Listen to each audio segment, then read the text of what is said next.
Walt Disney's Disneyland. When you wish upon a star, makes no difference who you are. Each week as you enter this timeless land, one of these many worlds will open to you. Frontierland. Tall tales and true from the legendary past. Tomorrowland. Promise of things to come. Adventureland. The wonder world of nature's own realm. Fantasyland. The happiest kingdom of them all. Presenting this week,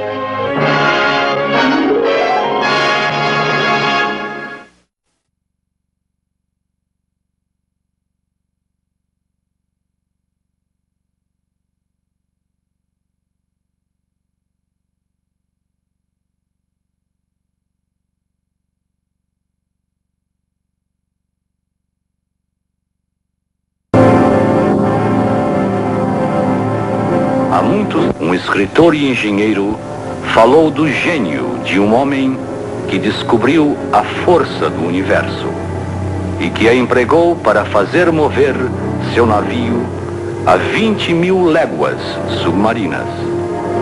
Idade em que não confiava, resolveu destruir a sua obra.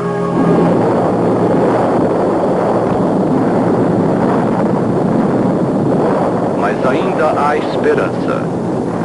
Quando Deus determinar o homem para uma vida melhor e mais rica.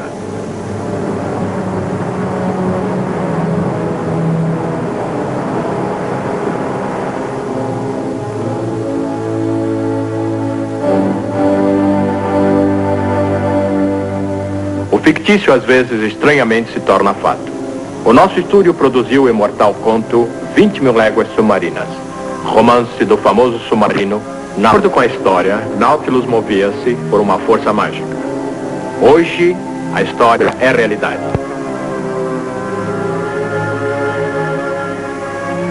Este é o modelo do novo Nautilus, acionado a átomo somente. O primeiro exemplo da potência útil do átomo que acionará as máquinas da era atômica. O átomo é nosso futuro. É um assunto que queremos estudar. Achamos que seria um importante tema para esta série de programas. De fato, julgamos tão importante que se iniciaram projetos atômicos. Assim, fizemos planos para uma exibição na Disneylândia que mostrará energia atômica em ação. Nossos projetos atômicos aqui no estúdio são os seguintes. Preparamos este programa e um livro para podermos contar-lhes esta importante história em detalhes. Ambos cresceram juntos. Demos a ambos o mesmo título e muitas das ilustrações aparecem no filme e no livro.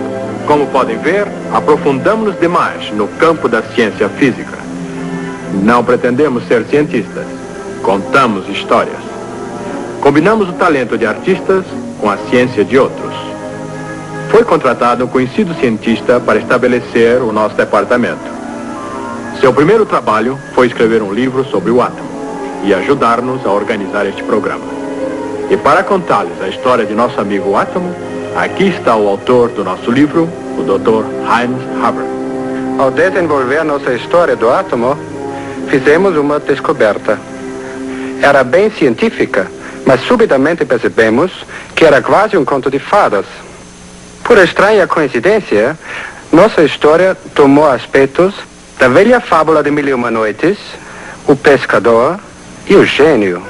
A história do pescador e o gênio é a história de todo homem em busca de um poderoso gênio que possa fazer tudo para ele. Era uma vez um velho e pobre pescador. Um dia, depois de lançar sua rede ao mar muitas vezes, sem sucesso, encontrou nela um vaso de bronze.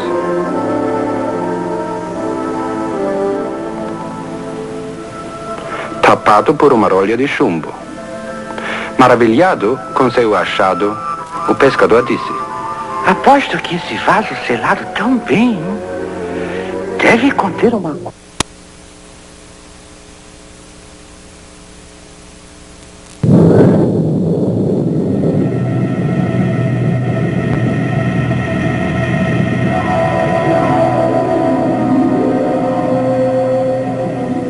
Saiba que por isso você terá de morrer. Valha-me Deus! Pelo menos diga-me por quê. Como estive preso naquele jarro por muitos séculos, minha ira cresceu e cresceu até que jurei matar meu libertador. Que cruel ardil do destino. Ardil? Ô gênio! Já que você resolveu me matar, responda a minha última pergunta. Bem, como pode alguém tão grande como você morar nesse pequeno vaso? que? Você não acredita em mim? Eu poderia acreditar só vendo.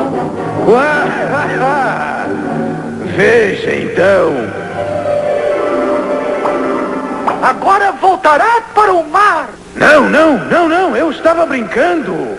Ai, não, solte-me outra vez e prometo atender 3 pedidos seus.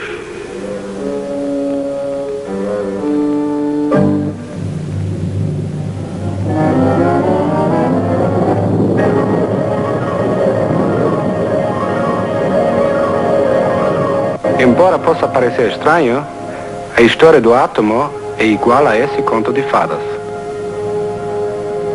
Nós somos os pescadores.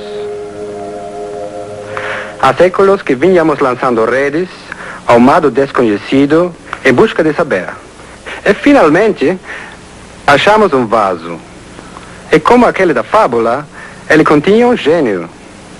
Um gênio escondido nos átomos desse metal, o urânio. Vou mostrar-lhes. Isto é o medidor Geiger. Ele nos diz que o gênio está aqui, preso nesses átomos.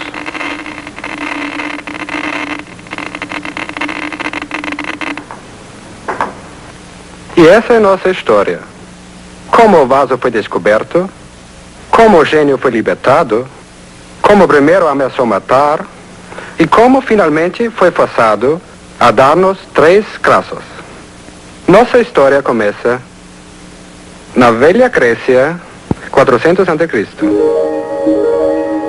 Naquele tempo, o homem acreditava que tudo na Terra fosse composto de 4 elementos somente: terra, ar, água e fogo. Mas Demócritos, um filósofo daquela era, pensava que esses elementos pudessem ser divididos em partículas menores e deu a elas o nome de átomos, que significa partículas indivisíveis. Eu posso esmigalhar isto e transformar esta terra em pó. Se eu pudesse reduzir este pó a partículas infinitesimais, eu teria átomos. Esta praia parece um tapete sólido. Contudo, se a examinarmos mais de perto, veremos que é composta de milhões de grãos de areia. Se considerarmos átomos estes grãos de areia, poderemos juntá-los e dar-lhes a forma que desejarmos. E é assim que a natureza usa essas pequenas partículas, esses átomos, para compor todas as coisas: a terra, a água, o ar e o fogo. Se o ar e o fogo são compostos de pequenas partículas, como é que se elevam? Essas partículas cairiam sobre a terra como chuva de cascalhos. O homem que não concordou com Demócritos foi Aristóteles, o famoso filósofo grego. Sua filosofia guiou o pensamento do homem nos 2000 anos que se seguiram. Por isso, o conceito do átomo se perdeu no decorrer dos séculos. No século XVII, o homem resolveu pensar e agir. Sua filosofia tornou-se ver para acreditar. Inventou o telescópio e esse instrumento mágico aumentou consideravelmente o alcance de sua visão. Ele viu as montanhas e as crateras da Lua.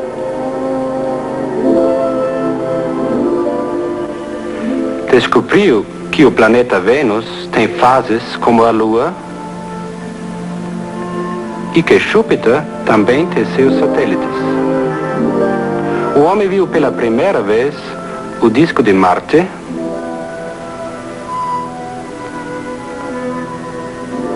e os belos anéis de Saturno. Com o telescópio, o homem descobriu o universo e sua incrível riqueza.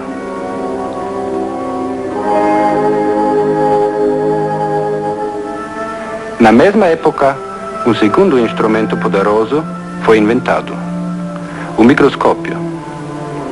Com ele, o homem passou a explorar um mundo de coisas diminutas, cheio de desenhos e padrões. Esses desenhos e padrões foram observados em coisas comuns, como a madeira, nas penas dos pássaros, nos insetos, nas escamas dos peixes. O microscópio revelou detalhes infinitos de tudo, como a beleza escondida em conchas tão diminutas que milhões delas parecem apenas poeira.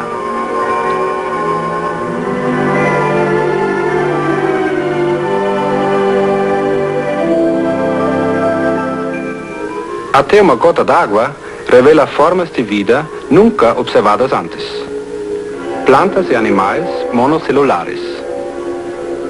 O microscópio permitiu ao homem estudar a natureza em miniatura e suas fantásticas formas de vida.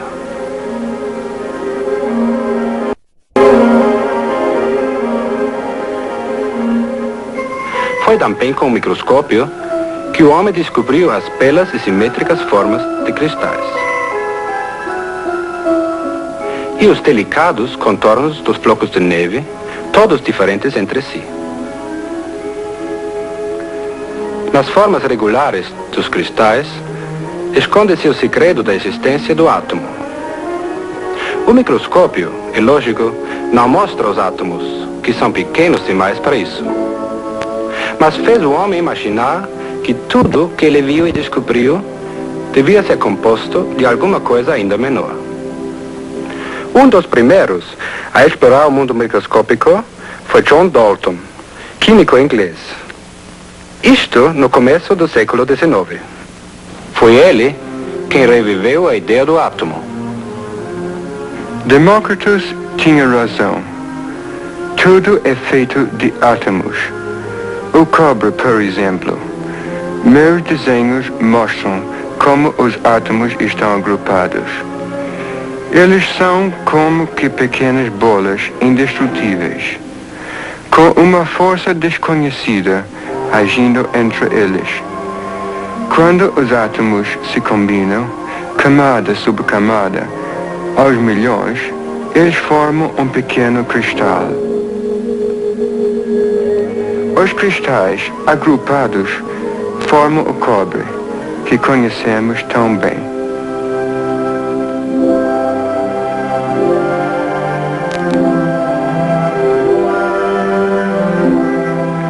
Há também átomos de ouro e de prata. Átomos diferentes por toda a parte. Átomos de enxofre num fósforo, carbono em todo lápis, mercúrio nos termômetros. Nos corpos simples, os átomos são todos do mesmo nome. Nos corpos compostos, encontra-se uma combinação de átomos diferentes. No vidro e na madeira, por exemplo, há várias espécies de átomos. Este livro é composto de tantas misturas de átomos que não me seria possível enumerá-los. O segredo de como a natureza combina seus átomos foi primeiro compreendido em 1811 pelo italiano Amedeo Avogadro. Quando átomos de elementos diferentes se combinam, eles formam as moléculas. Cheguei à conclusão que existe uma proporção diferente de átomos para cada espécie de molécula. Por exemplo, quando um átomo de oxigênio se junta a dois de hidrogênio, eles formam a molécula mais comum da natureza, H2O, a água. Uma simples gota d'água contém bilhões e bilhões de moléculas.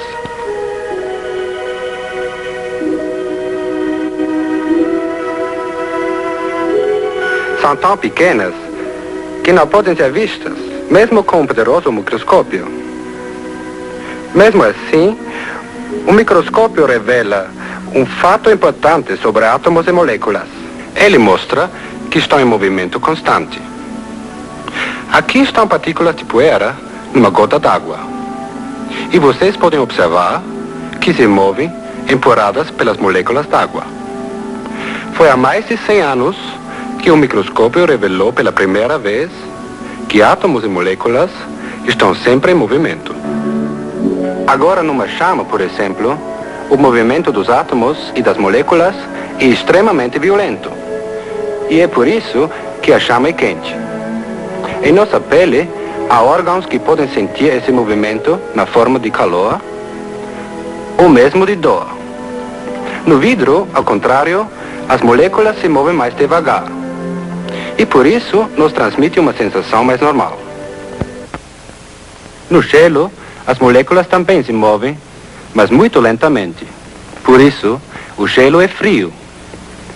Examinemos o calor sobre um óleo atômico, por assim dizer. Os átomos, é lógico, não se queimam. Eles simplesmente se arranjam de outra maneira para formar resíduos e cinzas. Para que possamos ver o que acontece, vamos exagerar o tamanho dos átomos, fazendo 1 bilhão de vezes maior do que realmente é. As moléculas na chama deslocam-se a tremenda velocidade e chocam-se contra as moléculas do vidro. Transferem assim seu violento movimento para o vidro e, finalmente, para o gelo. É como um jogo de bilhar, com as bolas chocando-se uma contra as outras. Aumentando-se o calor, as moléculas de gelo passarão a mover-se mais e mais depressa, soltando-se finalmente uma das outras. Resultado, o gelo se derrete. À medida que o movimento das moléculas se torna ainda mais violento, a água começa a ferver. As moléculas são empurradas para fora da superfície da água em forma de vapor. As moléculas do vapor da água movem-se com força suficiente para levantar a tampa do vaso. Portanto, existe força no vapor d'água. Força capaz de deslocar muitas coisas.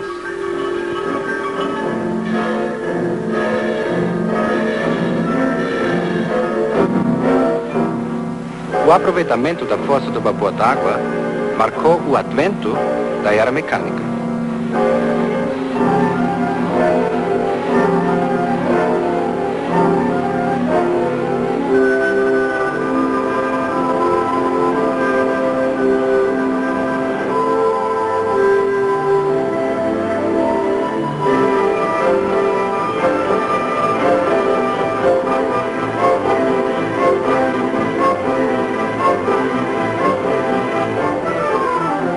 Foi a energia do vapor que moveu os dínamos que geravam e ainda geram a força elétrica. E a era de luz de gás foi seguida pela era de eletricidade. O vapor era um auxiliar poderoso, mas faminto demais. Precisava ser alimentado constantemente, devorando nossas preciosas reservas de carvão e petróleo. O homem ainda não tinha encontrado o gênio da nossa história. Na verdade, nem tinha ainda achado o vaso que prendia o gênio.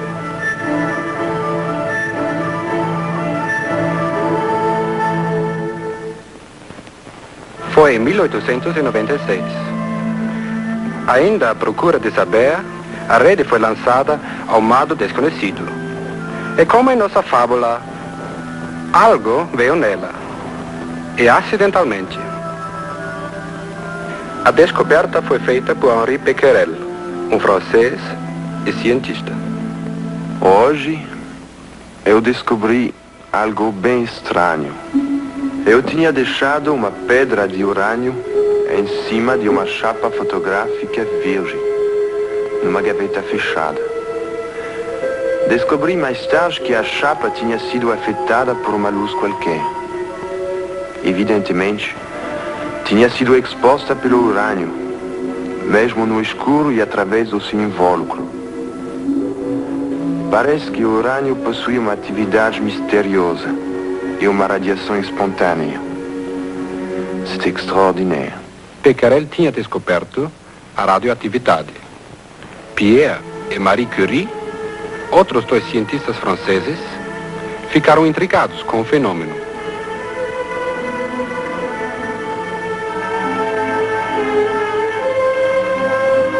E enquanto procuravam descobrir a fonte de radiação do urânio, descobriram um novo elemento, capaz de emitir raios ainda mais fortes.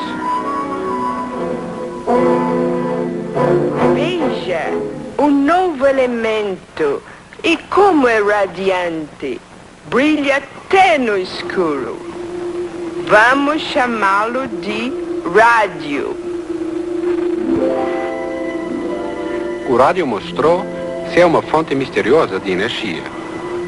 Esse surpreendente elemento emitia raios contínua e interminavelmente. Isso contrariava todas as leis científicas daquela época. Como poderia tão pequena massa conter tanta energia? Esse mistério veio perturbar os fundamentos da ciência. Finalmente, foi explicado em 1905, quando Albert Einstein descobriu uma nova e importante lei física, que toda massa contém uma tremenda quantidade de energia. E representar energia. M é a massa do corpo, e C é a velocidade da luz. Ora, C ao quadrado é um grande número. Portanto, até mesmo quando multiplicado por uma pequena quantidade de massa, o resultado é uma grande quantidade de energia. Essa é uma explicação científica, mas seu profundo significado pode ser melhor compreendido através da nossa fábula. Einstein, como pescador, descobriu que uma grande força estava contida num pequeno vaso. O rádio emite sem parar pequenas porções da sua energia por meio de radiação, um pouquinho por segundo. Mas o rádio tem tanta energia que sua atividade pode continuar por muitos milhares de anos. Esses raios de energia eram, na realidade, fragmentos dos átomos que se partiam. Assim, o átomo não poderia ser mais considerado como a menor partícula na natureza. Evidentemente, o átomo não era indestrutível. Mas então, o que era? O primeiro a chegar perto da resposta foi Lord Ernest Rutherford, físico inglês. O ano 1911. Entreguei hoje os fragmentos emitidos pelo rádio para estudar a natureza do átomo. Coloquei uma pequena massa de rádio dentro de um bloco sólido de chumbo. O chumbo absorveu todos os raios, exceto os que podiam escapar por um orifício no bloco. Eu construíra uma espécie de revólver atômico. Para fazer os raios visíveis, usei uma tela fluorescente. Para alvo, escolhi uma folha finíssima de ouro. Mas, para minha surpresa, as balas de meu revólver atômico passaram pela folha de ouro como se ela não estivesse lá. Era como se eu atirasse contra um fantasma. Isso era de fato surpreendente, porque a folha de ouro era uma parede sólida de 2000 átomos de espessura.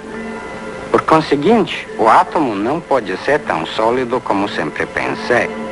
Então, inesperadamente, uma das balas atômicas ricocheteou, como se atingisse alguma coisa sólida.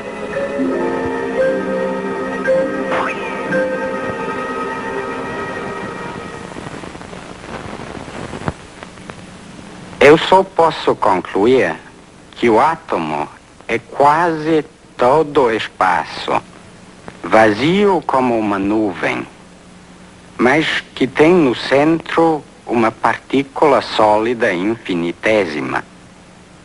Uma partícula sólida no centro do átomo. Vou chamá-la de o núcleo do átomo. Com a descoberta do núcleo do átomo, os cientistas começaram a compreender como a natureza faz seus átomos. A periferia do átomo parece sólida, como um ventilador em movimento parece ser uma roda sólida girando. Na verdade, a periferia do átomo é composta de pequenas partículas elétricas girando ao redor do núcleo, como planetas circulando ao redor do Sol.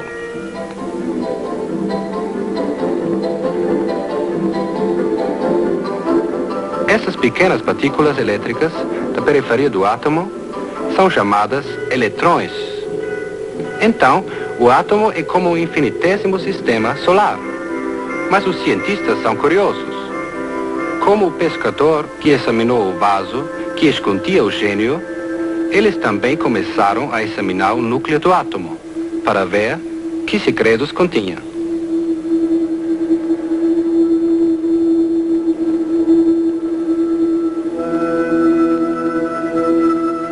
Descobriram assim que o núcleo do átomo era composto de pequenas partículas elétricas. Deram-lhes o nome de prótons, que significa partículas primárias. Mais tarde, outras partículas foram descobertas no núcleo. Essas últimas sem cargas elétricas, neutras, portanto. Por isso, deram-lhes o nome de neutrões. Tinham resolvido finalmente o mistério da estrutura do átomo.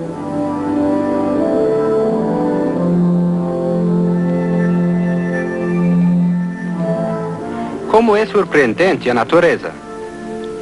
Há um número infinito de sistemas solares de Sol atômico e de planetas atômicos em tudo que nos cerca.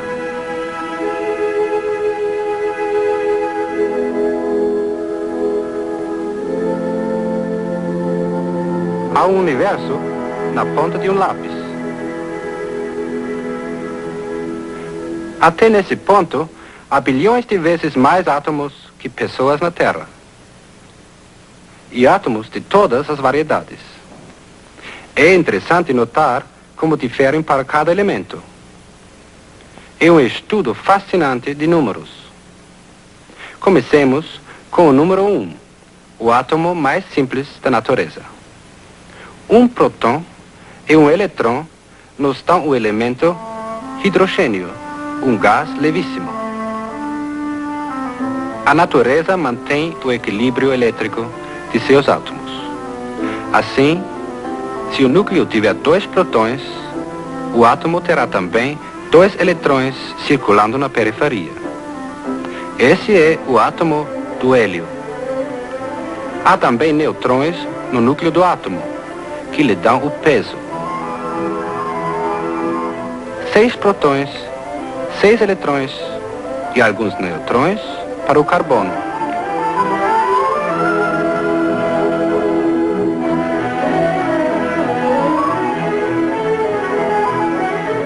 16 de cada para o enxofre. –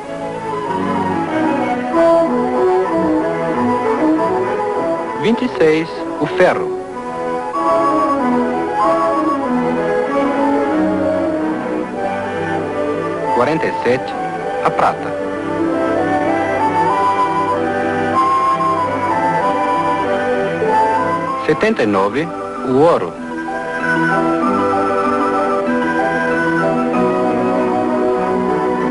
92 o urânio, o famoso elemento radioativo.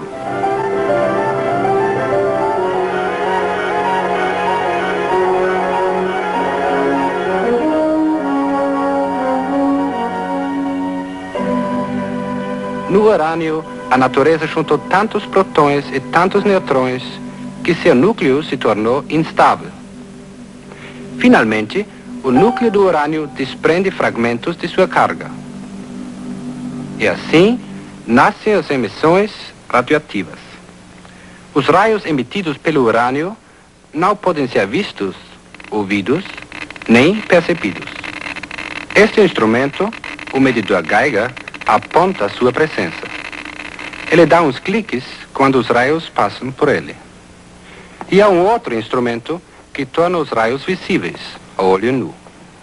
Este dispositivo especial é chamado câmara de nuvens. Dentro dele existe uma pequena massa de rádio que lança um chuveiro constante de fragmentos atômicos. Estes fragmentos, é lógico, são pequenos demais para que possam ser vistos, mas podemos ver seus traços. Cada traço de vapor mostra que outro átomo lançou outro fragmento. Cada átomo faz isso apenas uma vez em toda a sua vida. Mas há tantos átomos numa pequena massa radioativa que essa emissão é quase interminável.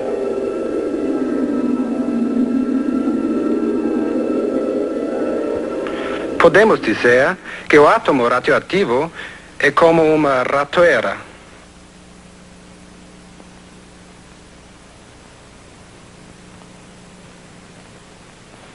Ambos contêm energia. As ratoeiras nessa mesa representam os átomos de uma massa de rádio. De vez em quando, um deles entra em ação, espontaneamente, soltando um pouco de sua energia. Mas o rádio, como fonte de energia, não tem valor próprio. São poucos os átomos que soltam sua energia ao mesmo tempo. Mas a natureza conhece todos os segredos do átomo. Desde a aurora do mundo, que ela vem usando a energia atômica para acionar seu universo e acender as luzes do céu. O melhor exemplo é o nosso próprio Sol. Aqui vemos fotografias de sua periferia. Essa tremenda emissão de energia vem do fogo atômico, dentro da massa solar. Se isso fosse uma combustão ordinária, o Sol finalmente se reduziria a cinzas.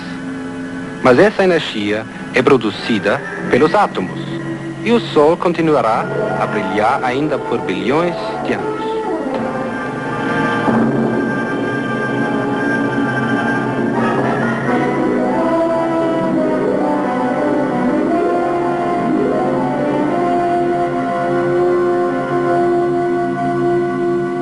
Por muito tempo, somente a natureza sabia abrir o vaso que continha tão poderosa força.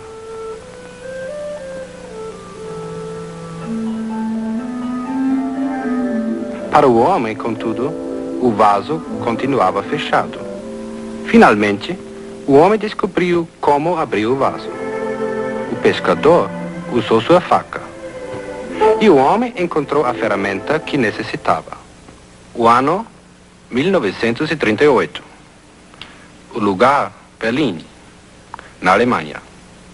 O instrumento, esse estranho metal, chamado urânio. E foi essa a descoberta do século.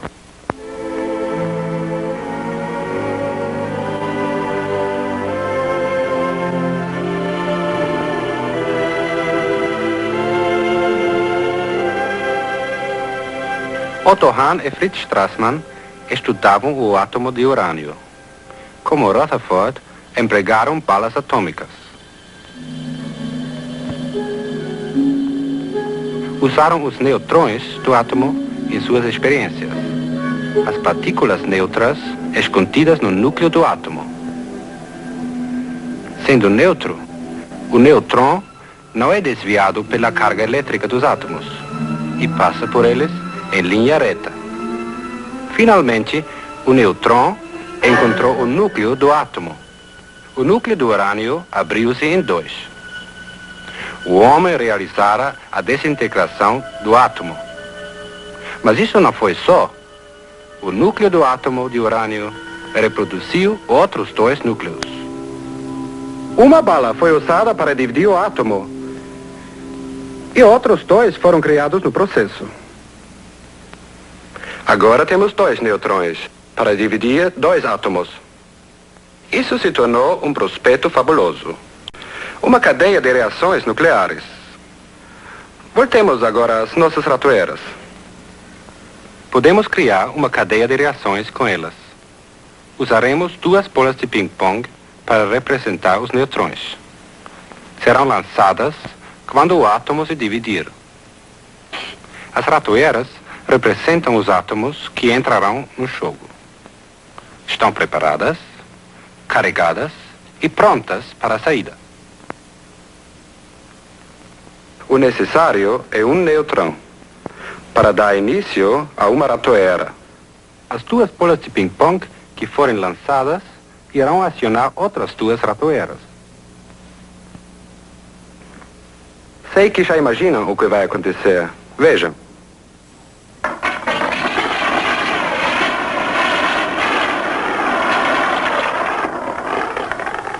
Uma cadeia de reações atômicas trabalha da mesma maneira.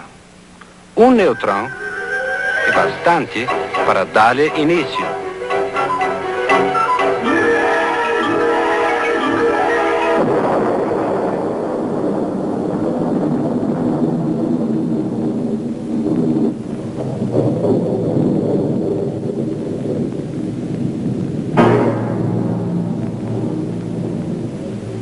O gênio atômico fora solto e sua força devastadora era uma ameaça temível.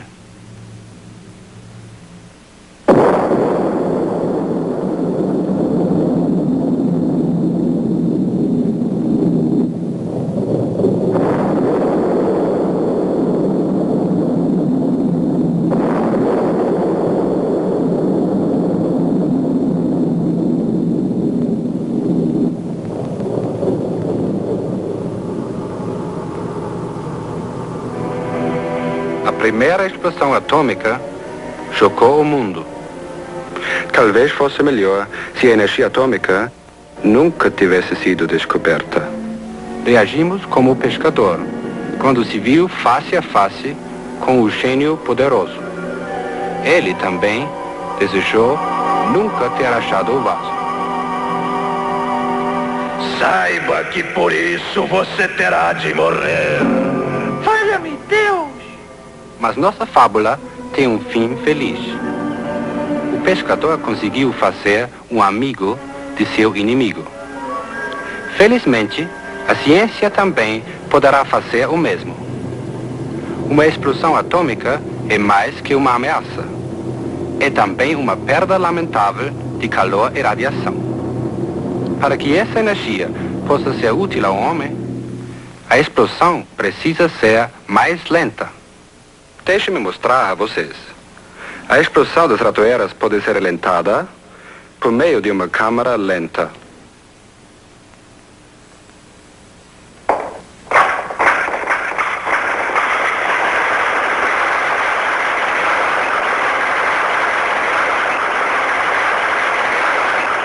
Como podem ver, a cadeia de reações agora é mais vagarosa. A energia é propagada devagar.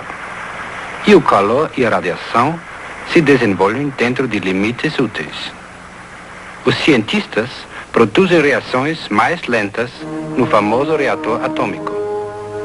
O reator atômico não passa de um forno de grossas paredes de concreto, dentro do qual está o fogo atômico. Blocos de urânio servem como combustível.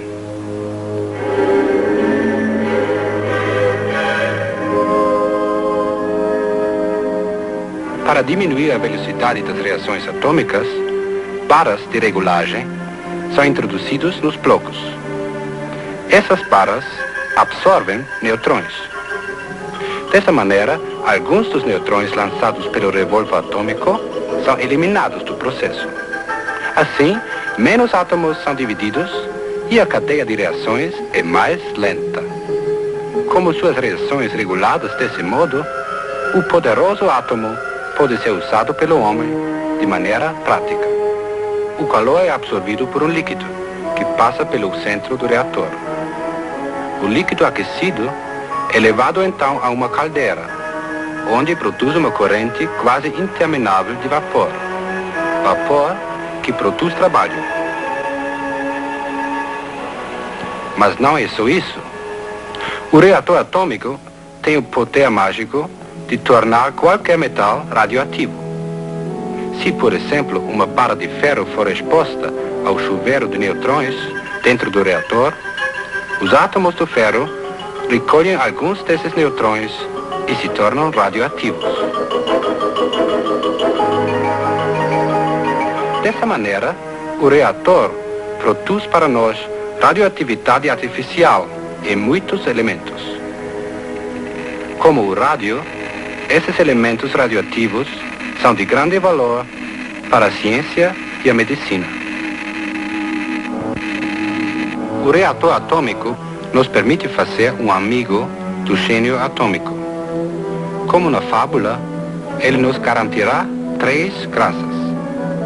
A decisão é nossa. Que lhe pediremos?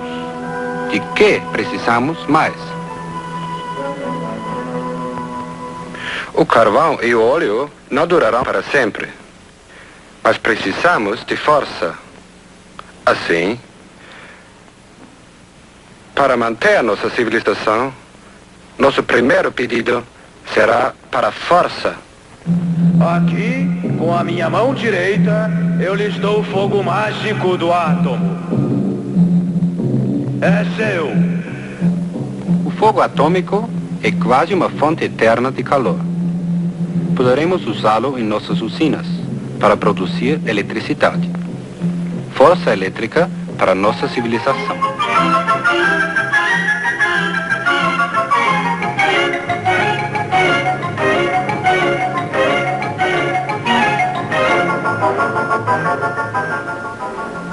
E força para acionar nossos navios.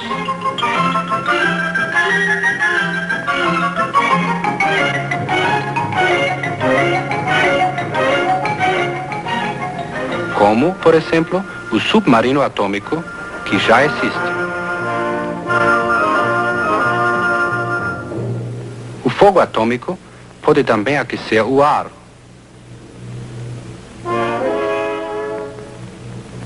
Assim, o átomo também poderá acionar aviões a jato. Com a força do átomo a seu dispor, o avião poderá circular o globo terrestre muitas vezes sem ter de descer para tomar combustível.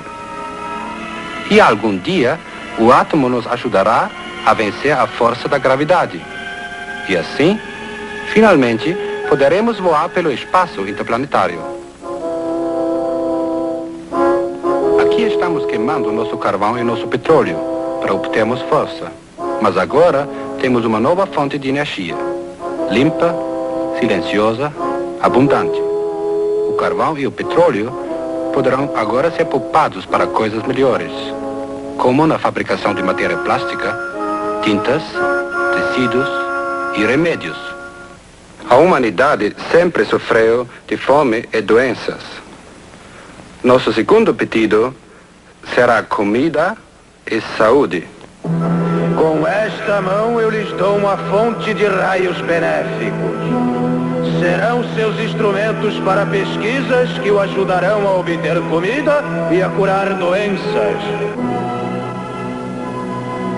Os raios são de fato instrumentos mágicos. Uma agulha comum, por exemplo, pode ser tornada radioativa. Se for escondida no proverbial palheiro, poderá facilmente ser descoberta pelos raios que emite. Como essa agulha, todos os materiais radioativos poderão ser encontrados por meio dos raios que emitem.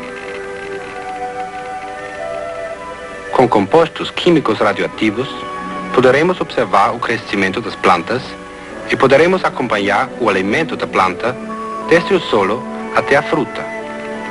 Dessa maneira, a ciência poderá auxiliar o agricultor a obter colheitas abundantes e mais ricas. O crescimento dos animais poderá ser estudado da mesma maneira. e o melhor alimento poderá ser encontrado para tornar o gado melhor e mais saudável. E assim, o átomo criará mais comida para nossa crescente população. Estes mesmos raios serão os instrumentos da medicina atômica. O sódio radioativo, por exemplo, é usado para regular a corrente sanguínea através do corpo humano. É injetado no braço e então o medidor Geiger verifica o tempo que leva para chegar ao coração. E assim, o átomo ajuda o homem a reconhecer condições cardíacas.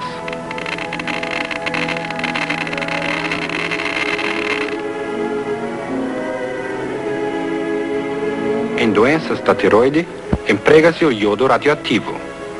Misturado num coquetel atômico, vai se alojar na tiroide, porque essa glândula atrai o iodo.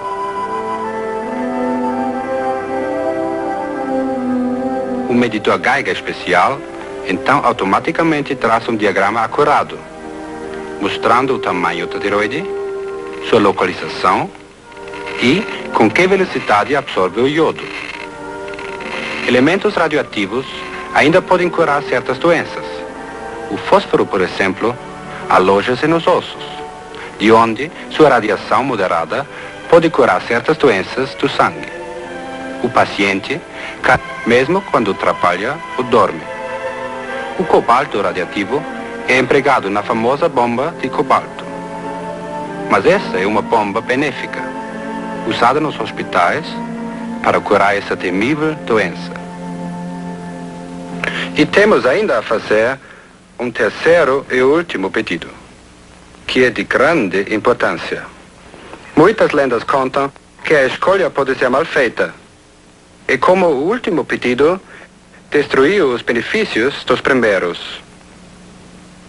O gênio atômico tem em suas mãos todo o poder de criação e destruição.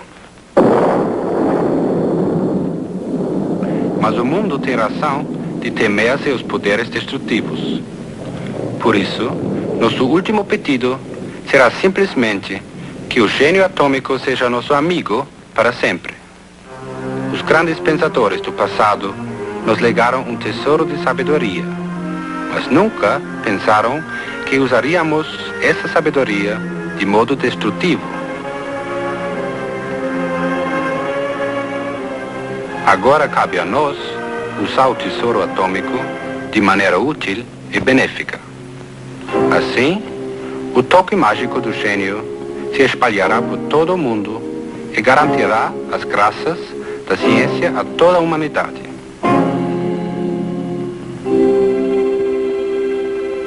Os grandes cientistas que nos antecederam legaram-nos seu conhecimento do átomo. E nosso último pedido será uma realidade se usarmos esse conhecimento com tolerância e bondade. Então, e só então, o átomo será nosso amigo de verdade.